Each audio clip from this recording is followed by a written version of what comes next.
할렐루야. 또 이렇게 우중에 또 예배 가운데 달려 나오신 모든 분들을 축복합니다. 식사는 하셨나요? 하셨어요? 감사한 일이네요. 식사 혹시 못 하신 분들이 있다면 또 주님이 주신 양식으로 배부르시길 축복합니다.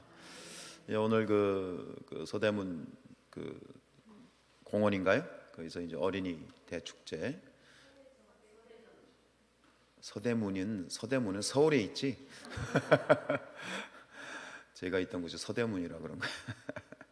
서대전 공원에서 우리 어린이 대축제, 전도협에서 주관하는 대축제가 있었는데 우리 교사들 또 우리 교회학교 친구들이 다 참석해서 오늘 즐거운 시간 가졌습니다. 우리 애쓰고 수고하신 교사들 축복합니다. 감사하고요. 자, 오늘 우리가 읽었던 본문, 이제 우리가 잘 아는 예수님의 그 치유 사역 중에 하나 있죠.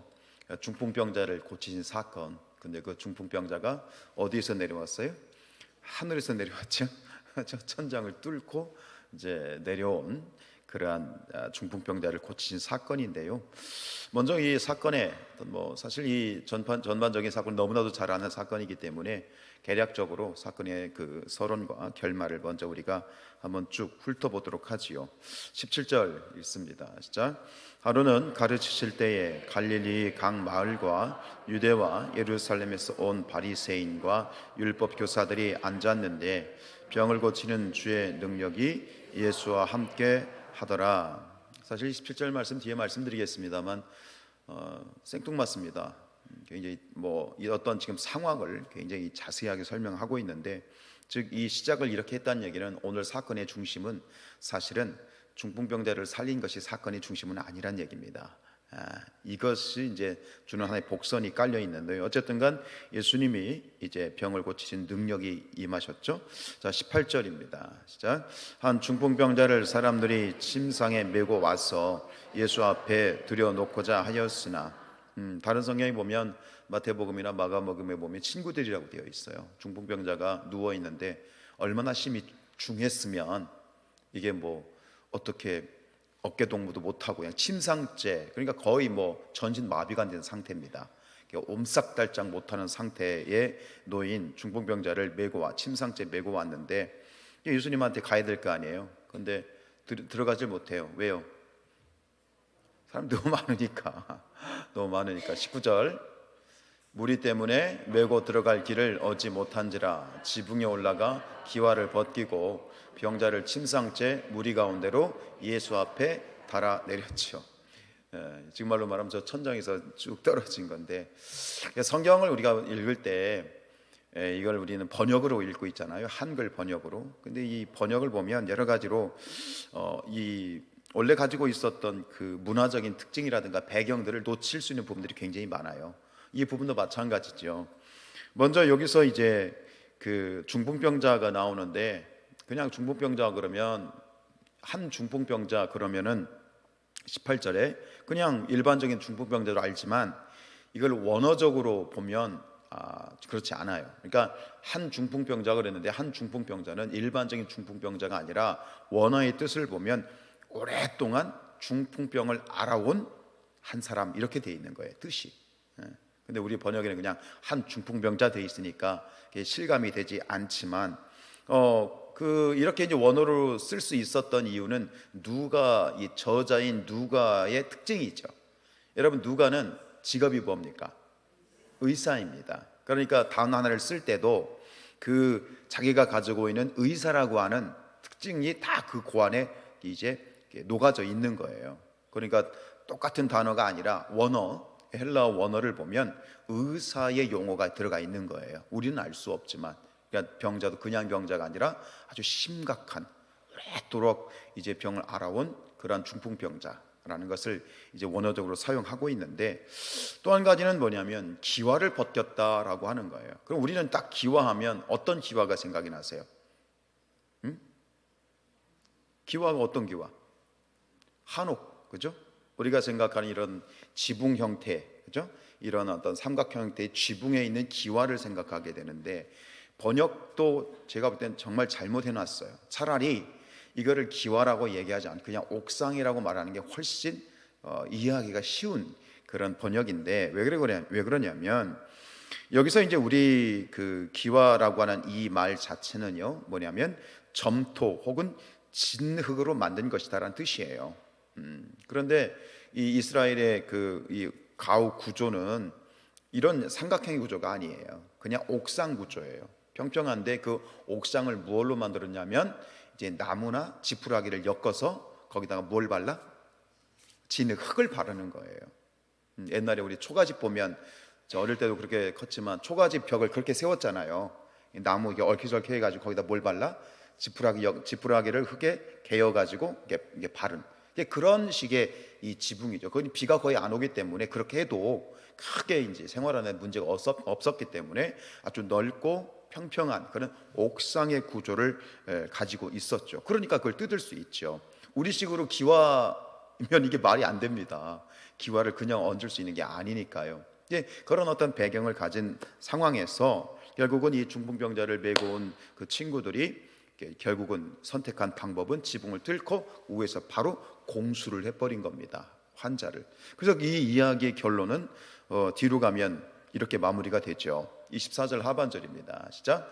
중풍병자에게 말씀하시되 내가 내게 이르노니 일어나 내 침상을 가지고 집으로 가라 하시니. 자, 앞에서 얘기한 서론 이제 결론이에요.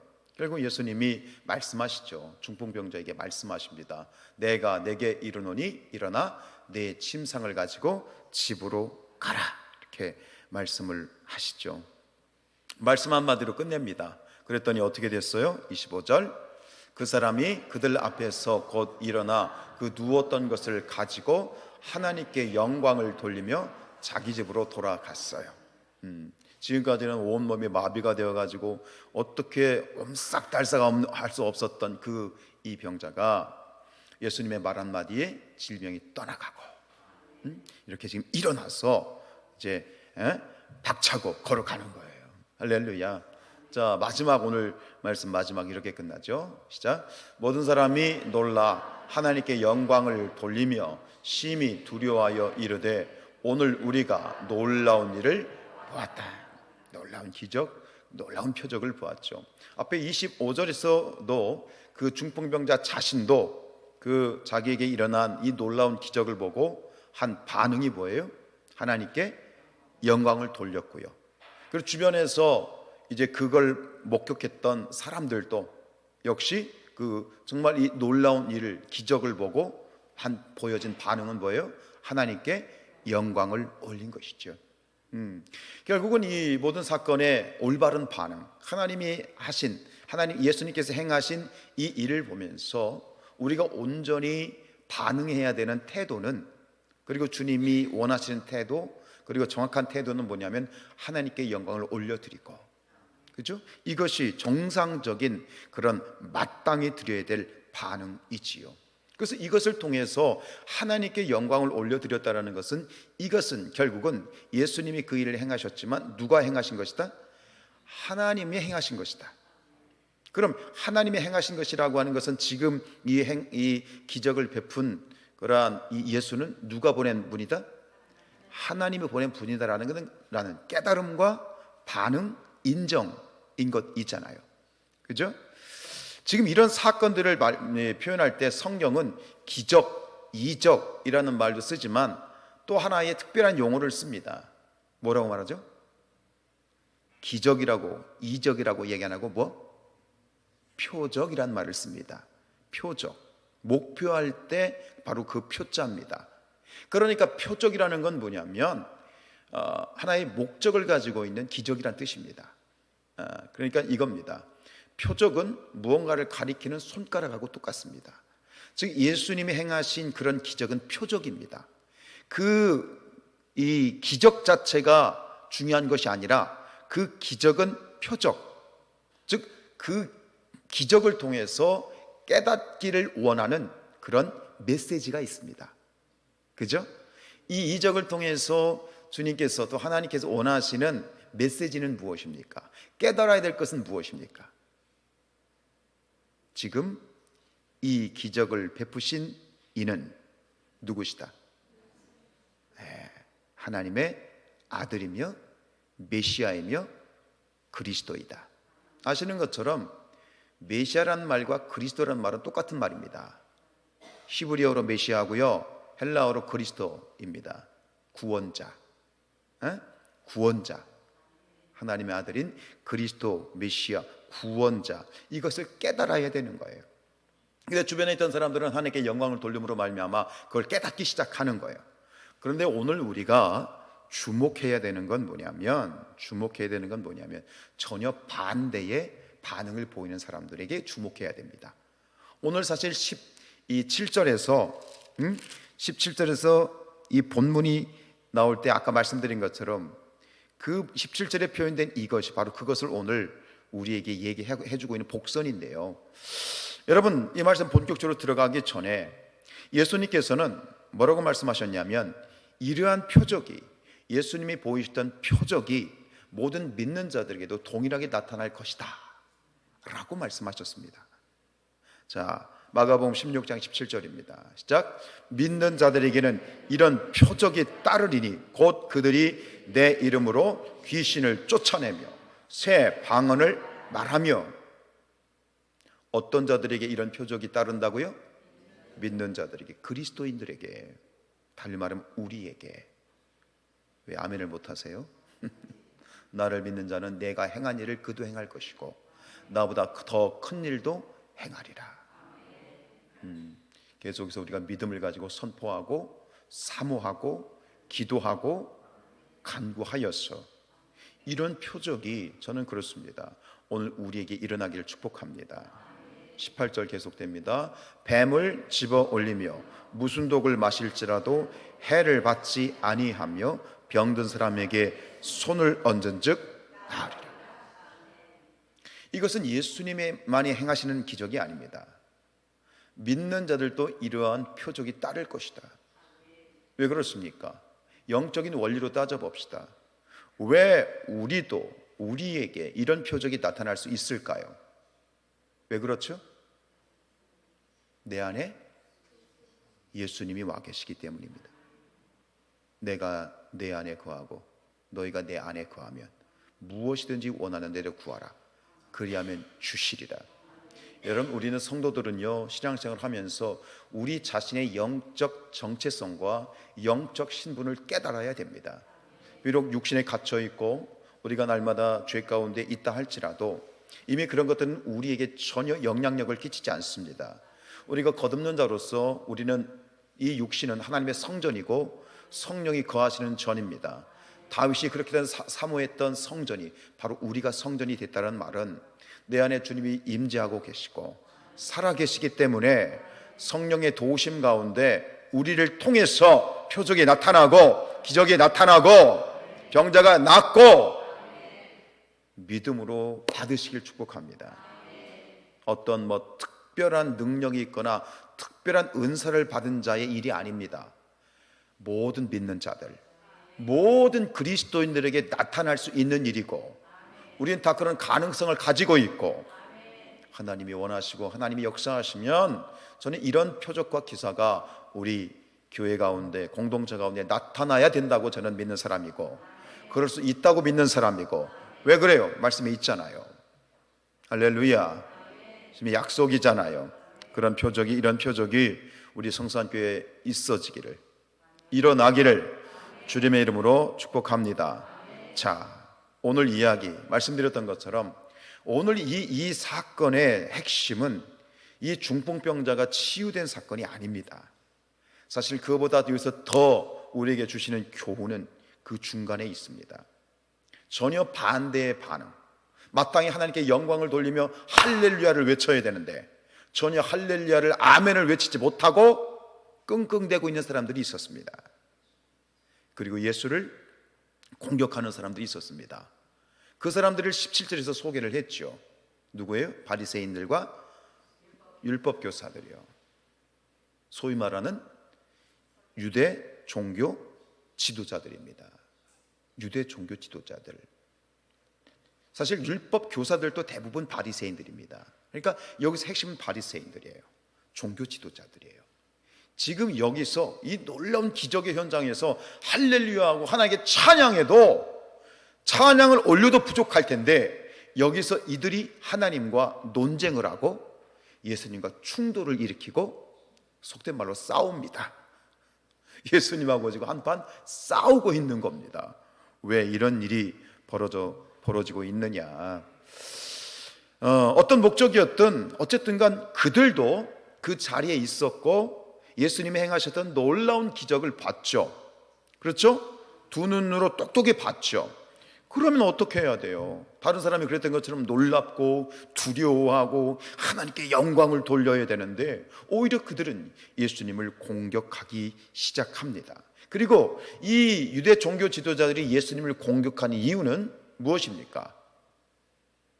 뭐 때문이었죠? 예수님이 하신 말 한마디 때문이에요. 이 중풍병자를 고치시기 전에 야, 네 자리를 들고 일어나 가라! 라고 말씀하시기 전에 그 이전에 한마디를 하셨어요. 뭐라고 말했죠? 20절입니다. 시작. 예수께서 그들의 믿음을 보시고 이르시되 이 사람아 내 죄 사함을 받았느니라. 다른 성경에 보면 소자야 내 죄 사함을 받았느니라. 죄 사함을 선포했어요.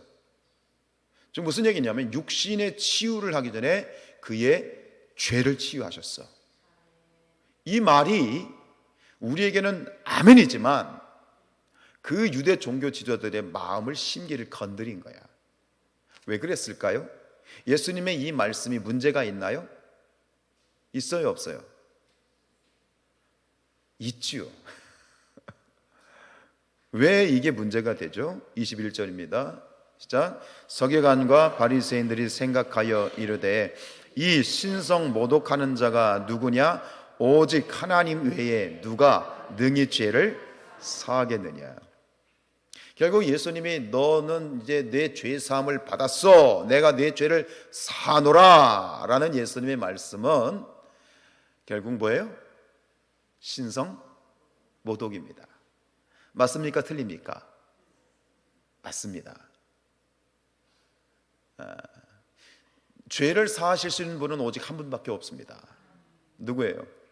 하나님이시잖아요. 그러니까 이들은 아직 예수님이 누군지를 모르잖아요. 예수님이 하나님의 아들이고 삼위일체의 성부 하나님이시고 성자 하나님이시고 하나님의 아들이라는 걸 모르잖아요. 어디 저 나사렛 출신이라고 하는데 갑자기 사람들이 막 인싸가 돼가지고 구름대같이 막 쫓아다녀. 봤더니 막 기적도 행하고 막 이러는 거야. 근데 말하는 것들도 좀 특이하긴 해. 굉장히 달라. 그들도 인정을 하긴 해. 그러나 아직 그들은 이분이 하나님의 아들이라는 것을 인정하지 못하고 있고, 그리고 모르기 때문에 그들이 이렇게 반응하는 것은 어찌 보면 당연한 것입니다.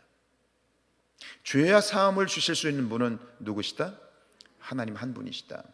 근데 왜 예수님께서는 당신이 그런 말씀하셨을 때 그런 유대 종교 지도자들이 그렇게 반응할 것을 예수님은 아셨을까요? 모르셨을까요? 아셨죠. 근데 왜 그렇게 하셨을까요? 그 이유가 무엇일까? 주석에서는 두 가지로 간략하게 얘기하는 것. 첫 번째는 뭐냐면 질병의 치유보다 먼저 앞서는 것은 죄가 치유돼야 된다. 교훈이 있죠. 왜냐하면 질병은 뭐로부터 나온 겁니까? 죄로부터 나온 거죠. 죄로부터 모든 눈물고 요한계시록에 나와 있는 것처럼 눈물과 고통과 사망과 죽음과 모든 것은 죄로부터 나온 거니까 결국은 위물이 맑아야 아래물이 맑아는 것이고 내 영혼이 잘 돼야 내 범사가 잘 되는 것처럼 육신의 치유는 본질적으로 죄가 치유돼야 된다라는 메시지를 주시는 것이고, 두 번째 이유는 뭐냐면 예수님의 당신의 계시입니다. 자기 계시. 이제 예수님은 본격적으로 공생애를 시작하시면서 계속해서 선포하셨던 게 뭡니까? 나와 아버지는 하나다. 나는 하늘로부터 왔다. 나의 아버지는 하나님이시다 라는 이야기를 이제 본격적으로 드러내시고 본인이 메시아인 것을 말씀하시기 시작합니다. 그러니까 여기서도 마찬가지예요. 메시아로서의 자기의 신성을 드러내신 것이고요.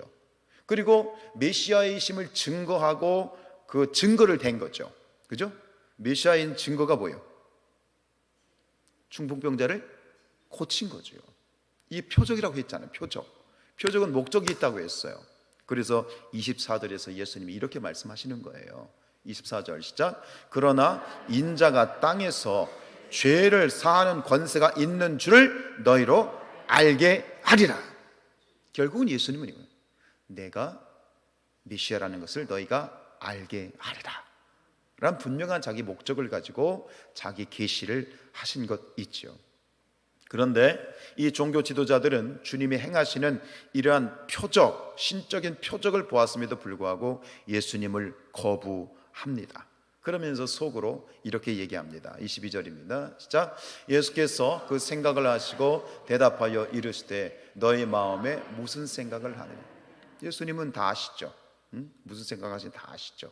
그들이 생각했다고, 앞에도 보면 서로 대화한 게 아니라 뭐했다? 생각했다. 근데 그 생각을 아시고, 야, 다 뭐 그 자리에 있는 바리새인들과 율법학자들이 똑같은 생각을 했던 것 같아요. 그러니까 야, 너희들 지금 뭔 생각하냐? 그러면서 바로 치고 들어가십니다. 23절. 내 죄 사함을 받았느니라 하는 말과 일어나 걸어가라 하는 말이 어느 것이 쉽겠느냐. 지금 이제 이 종교 지도자들은 그걸 믿음으로 바라보고 그걸 있는 그대로를 인식을 하면서 정확하게 있는 그대로를 판단해야 되는데 꼬부라져 있는 거예요. 그걸 받아들이기 싫은 거예요. 그러면서 따지기 시작하는 거죠. 여러분, 말씀을 들어도요, 있는 그대로의 말씀을 내가 쫙 받을 때 은혜가 되죠. 부족하지만 목사가 말씀을 증거할 때 목사의 설교를 하나님의 말씀, 성경에도 나오잖아요. 사도 바울이 한 얘기예요. 나의 설교를 하나님의 말씀으로 받는 자가 복이 있다. 근데 그것을 받을 때 꼬부라져서 받는 사람들이 있어요. 뭔가 걸러내는 사람들이 있어요. 딱딱딱 가지치기, 내가 들을 것만 듣거나 혹은 이걸 오해를 하게 들으면, 그래, 어떤 진리가 선포돼도 색안경을 쓰고 보는 거 똑같은 거예요. 은혜가 안 돼. 은혜가 안 돼. 지금 상태가 바로 이런 상태예요. 자, 여러분께 묻겠습니다. 일어나 걸으라는 말과 죄 사함을 받으라는 말 중에 어떤 게 더 쉬운 것일까요? 지금 예수님이 질문한 거예요. 어떤 것이 쉬울까요? 죄 사함을 받으라 1번, 일어나 걸으라 2번. 어떤 게 쉬워? 감사해요. 틀려주셔서. 오리지널은 뭐냐면, 원하는 뭐냐면, 여러분, 죄를 사할 수 있는 건 누구만 하시는 거예요? 하나님만 하시는 거는 쉬워, 어려워? 불가능한 거잖아. 그럼 쉬운 건 뭐예요? 일어나 걸으라. 근데 일어나 걸으라 정말 쉬운가요? 이겁니다. 죄 사함을 받으라. 그건 어떠한 가시적인 현상은 나타나지 않아도 돼. 즉, 구라를 칠 수 있다는 얘기예요. 사기를 칠 수 있다는 얘기예요. 근데 일어나 걸으라 그랬는데 안 일어나면 당장 뭘로 들통이나? 사기꾼이 되는 거잖아요. 진짜 어려운 것은 죄 사함을 받으라는 거예요. 그런데 이 유대 종교 지도자들은 뭘 생각했을까요? 무엇가 더 어렵다고 생각했을까요? 일어나 걸으라는 것이 어렵다고 생각한 거예요. 이미 그들은 사기꾼인 거야. 위선자들이거든. 얼마든지 말로는 못할 말이 없는 거야. 뭐 어떤 진리든 다 선포할 수 있거든. 그런데 오히려 일어나 걸으라 라는 말이 그들에겐 더 어려웠던 거예요. 그런데 예수님은 그 둘 다를 다 하시죠. 죄를 치유하시고 육신을 치유하시고, 이것을 하실 수 있는 분은 오직 누구밖에 없어요? 예수님밖에 없는 거예요. 이게 표적인 거죠. 오늘 다시 한번 주목해야 될 건 뭐냐면, 여기서 예수님과 유대 종교 지도자들의 충돌, 그리고 충돌하게 된 이유, 이것을 오늘 우리가 봐야 되는 이유는 뭐냐면, 이제 우리 6장, 이제 우리 5장 26절 봤잖아요. 27절부터도 뒤에 일어나는 모든 사건마다 그때마다 이제부터 뭐가 일어나? 충돌이 시작이 돼요. 우리가 봐야 되는 건 단순히 기적이 나타나고 표적이 나타나고 병자가 치유받고 하는 그것만을 보는 것이 아니라, 그것을 통해서 그 사건마다 벌어지고 있는 이 예수님에 대한 공격, 예수님에 대한 저항, 결국 그 끝이 예수님을 십자가에 못 박게 하는 그 엄청난 사단의 세력들을 볼 수 있기를 축복합니다. 여러분, 예수님의 표적은요, 말씀드린 것처럼 표적이에요. 이 표적이라는 건 뭐냐면 그 표적을 보면 아하, 이분이 누구다? 하나님의 보내실 메시아라는 것을 알게 되는 거예요. 자, 요한복음 9장 32절 33절 시작. 창세 이후로 소경으로 난 자의 눈을 뜨게 하였다함을 듣지 못하였으니 이 사람이 하나님으로부터 오지 아니하였으면 아무 일도 할 수 없으리이다. 자기 눈이 뜨여진 사람이 한 고백이에요. 간증이에요. 지금까지 이런 일을 내가 듣도 보도 못했다. 그러나 지금 내가 보고 있지 않냐. 이런 일을 하실 수 있는 분은 우리 조상들이 예언하였던 누구만이 하실 수 있다? 그리스도, 메시아만이 하실 수 있는 일이다. 그러니 이분은 누구다? 메시아다라고 간증하니까 그 말을 듣고 있던 이 유대 종교 지도자들이 죽일 듯이 덤벼들잖아요. 야, 막 이러면서 막 죽이려고 그럽니다. 지금 예수님 보이신 모든 표적은요, 병자를 고치시고 소경을 또 그 절름발이를 혹은 뭐 죽은 이 모든 표적들은 구약에서 예언된 겁니다. 이런 표적을 행한 분이 올 것이다. 이분은 누구다? 너희들이 그렇게 기다리던 메시아다라는 표적이에요. 그러면 여러분 보세요. 이 율법학자들이에요. 성경을 공부하는 사람들이에요. 그런 표적이 나타나는 것은 이분이 누구라는 것을 빼도 박도 못하는 거예요. 누군 거예요? 메시아인 거예요. 무식한 이런 어떤 서민들이 아니라 성경을 달달달 외우고 꿰뚫고 있는 이 학자들이 보기에도 그런 일을 행하는 분은 메시아인 거예요. 그런데 오히려 그들이 예수님을 배격하죠. 그리고 이 유대 종교자들의 눈을 가린 것이 무엇입니까? 그것이 바로 율법과 전통, 사람의 유전, 사람의 전통이었습니다. 그들이 붙들고 있던 것은 하나님의 율법이 아니었습니다. 하나님의 계명이 아니었습니다.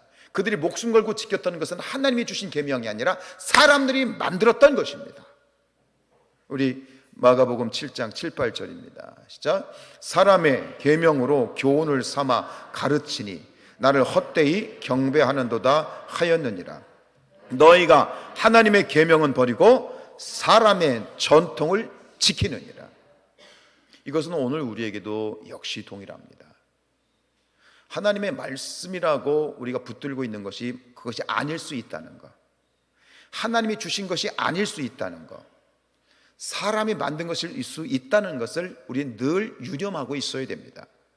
이 율법학자들과 종교 지도자들은 그들이 613개의 율법을 만들었습니다. 613가지. 뭐뭐 해라 248가지, 뭐뭐 하지 마라 365가지. 그 613가지 율법을 가지고 그냥 빡 쪼였거든요. 그 율법을 지키는 것이 하나님을 사랑하는 것이고 하나님을 의하는 것이라고 생각했거든요. 그런데 알고 봤더니 그것은 하나님이 주신 것이 아니라 누가 만들어낸 것? 사람이, 조상들이 만들어낸 것이라는 겁니다. 마태복음 15장 2절입니다. 진짜 당신의 제자들이 어찌하여 장로들의 전통을 범하나이까? 떡 먹을 때에 손을 씻지 아니하이다. 사사건건 걸고 넘어지는 거예요. 뭘 먹는데 손을 안 씻고 먹었대. 근데 그 손을 안 씻고 먹은 게 율법을 어겼다는 거야. 율법을 어겼으니까 넌 죄인이란 얘기야. 근데 그 율법을 어긴 것이 누구의 전통? 장로의 전통이 아니라 조상들의 전통이란 얘기예요. 하나님이 주신 거예요? 아니요. 사람이 만들어 놓고 그 틀 안에다 딱 가두어 놓고 그걸 벗어나면 눈에 심지를 키고 돌을 던지겠다는 거예요.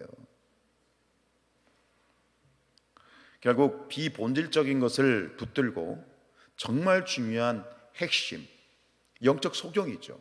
예수님 말씀하신 것처럼 이 바리새인들에 대해서 뭐라고 말씀하십니까? 소경이 소경을 인도하면 어떻게 되겠냐? 둘 다 죽는다. 여기서 말하는 소경은 누구예요? 바리새인들이에요. 종교 지도자들. 그 뒤에 있는 소경은 서민들이에요. 같이 죽자는 거예요. 그러니까 비본질적인 것에 포커스를 맞춰서 그 틀 안에서 이렇게 벗어나지 못했던, 결국 그것이 예수님을 잡아 죽이는데 결정적인 그들의 그 어떤 자기 합리화가 된 겁니다. 자, 말씀을 정리하면서 여기서 문제는 뭐냐면 예수님은 자꾸 그것들에 도전하신 겁니다. 예, 율법 학자들과 바리새인들과 그런 율법들, 장로들의 전통, 그 조상들이 만드는 사람의 계명에 계속 도전하시는 거예요. 도전하시니까 그들의 입장에서 보면 자기들을 뭐하는 거예요? 공격하는 게 되니까 싸움이 일어나는 거예요. 견디지 못하는 거예요. 자, 여기서 우리에게 집중해야 될 교훈을 말씀을 드립니다. 복음의 일꾼들은 종교적인 그러한 인식의 틀이나 제도화된 틀에 갇혀 있으면 안 됩니다. 틀을 깨야 됩니다. 그래야만 하나님이 원하시는 사역을 할 수 있습니다. 복음의 역사라고 하는 것은요, 성령의 역사라고 하는 것은 굉장히 창조적이고, 창조적이라는 것은 틀을 깨는 거예요. 틀에 갇혀 있으면 창조적인 게 아니에요. 창조는 틀을 깨고 전 다른 기발한 아이디어를 가질 때 창조적이라고 얘기하는 거예요. 복음도 마찬가지입니다. 복음의 역사도 창조적이고 역동적이고 초월적이고 혁신적인 겁니다. 결국 예수님이 이렇게 미움을 받고 공격을 받았던 이유는 뭐냐면 예수님의 사역과 예수님의 메시지가 굉장히 혁신적이었습니다. 보십시오. 예수님이 사역을 하실 때 들었던 별명이 뭡니까? 저 사람은 누구의 친구다? 네? 세리와 창기의 친구다. 그걸 우리가 좋게 해석해서 예수님은 아웃사이더들, 소외받고 굶주린 자들의 친구가 되셔서 우리는 이렇게 좋게 포장을 하죠. 그 시대는 그렇게 좋은 표현이 아니에요. 저 죄인들하고 어울리고 저 창녀들하고 어울리는 똑같은 놈이야 이거예요. 이건 굉장히 파괴적인 예수님 행동입니다. 이해가 되십니까? 고상하게 품위 있게 진짜 그런 어떤 부드럽게 이런 게 아니에요. 굉장히 예수님의 사역은 투박하고 저돌적이고 파괴적이고 돌파하는 사역이었지, 현실에 안주하고 모든 사람들이 쏙 드는 그런 사역을 하신 분이 아니에요. 교회는 점점점 교회가 굳어지긴거든요. 교회는 어쩔 수 없어요. 몸이 굳어지는 것처럼 교회도 시간이 흘러가면 굳어집니다. 어떤 틀이 생깁니다. 그리고 그 틀 안에 안주합니다. 그리고 그 틀 안에 안주하 있으면서 이것이 오히려 나를 지킨다고 생각합니다. 그럼 교회는 죽는 겁니다. 복음이라는 건 뭐냐?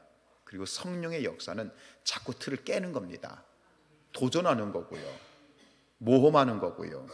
그래서 여러분, 우리가 복음의 전도자로서 이 어두운 세상을 밝히고 영혼을 구원하는 일, 즉 생명을 살리는 일을 위해서는 우리가 뭐예요? 창조적이어야 되고 역동적이어야 되고 도전적이어야 돼. 성경이 얘기하는 것처럼 새술은 새 부대에 넣어야 돼. 새술을 뭐냐면 성령의 역사를 말하는 거야. 근데 이 고착화된 교회는 헌 부대가 되는 거야. 헌 부대에다가 새술을 집어넣으면 어떻게 돼? 가방도 찢어져도 버리고 술도 버리게 되는 거야. 그럼 우리 교회가, 우리 공동체가 늘 새 부대가 되어야 된다는 건 뭐냐면 그 새술의, 여러분 잘 아시잖아요. 새술의 특징이 뭐죠?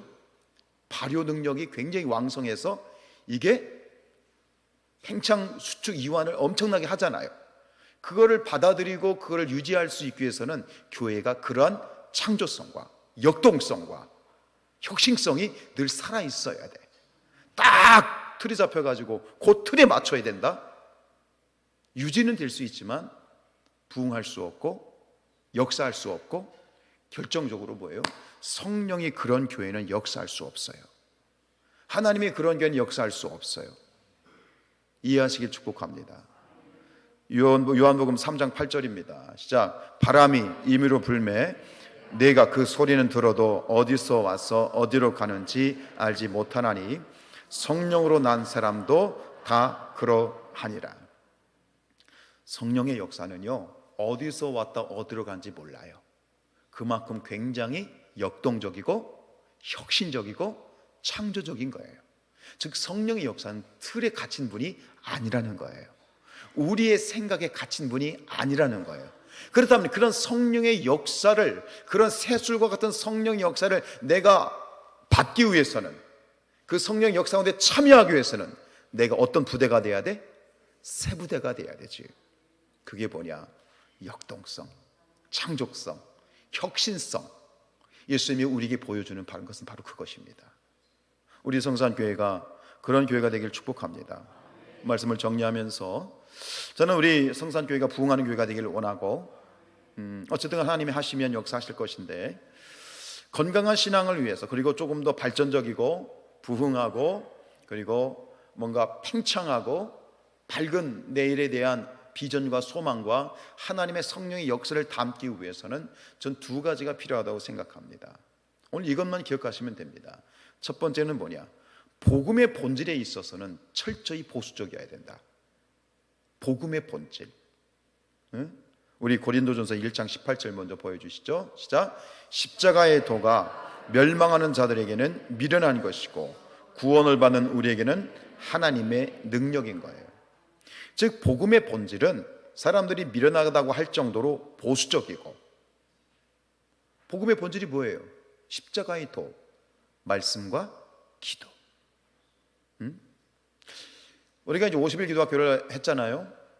근데 주변에서 50일 기도학교 하는 것을 하면서 한편은 이렇게 생각합니다. 굳이 그렇게 할 필요 있냐? 힘들지 않아? 뭐 이렇게 목회를 어렵게 해? 여러분 50일 기도학교 하는데 여러분들 힘드셨죠? 안 힘드셨어요? 감사해요. 근데 죄송하지만 제가 제일 힘들어요. 제가 얼마 전에 어떤 장로님이 그러시더라고요. 목사님, 내년이 더 기대가 됩니다. 갑자기 그 얘기를 듣는데 먹던 게 막 팍 막히는 거야. 여러분, 기도라는 이 주제를 가지고 5번도 아니고 50번을 해야 된다는 게 이게 쉬운 일 같으세요? 이 맴을 알기나 하나? 장로님 그 말씀 하시는데 내년엔 쉴까? 여러분, 복음은 철저히 보수적이어야 돼. 예수 그리스도의 십자가의 복음은 누구에게도 양보할 수 없어. 그리고 말씀과 기도에 대해서는 철저히 보수적이고 미련하게 가야 돼.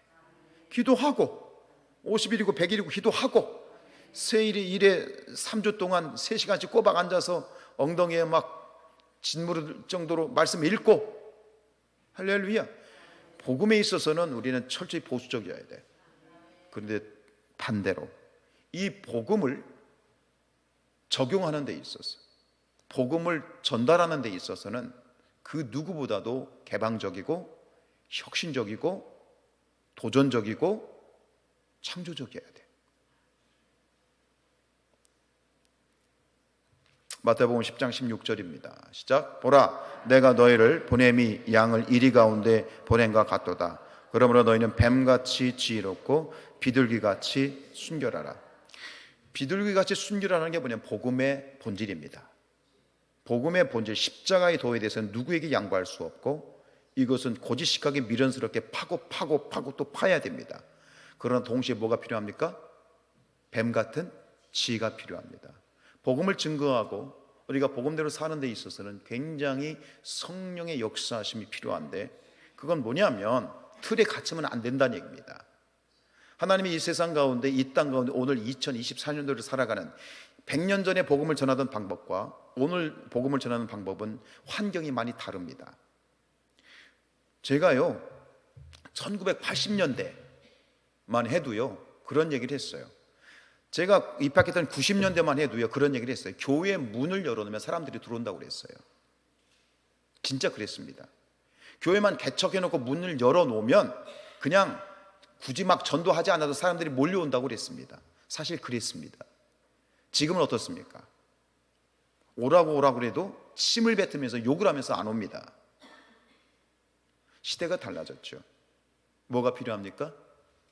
지혜가 필요합니다.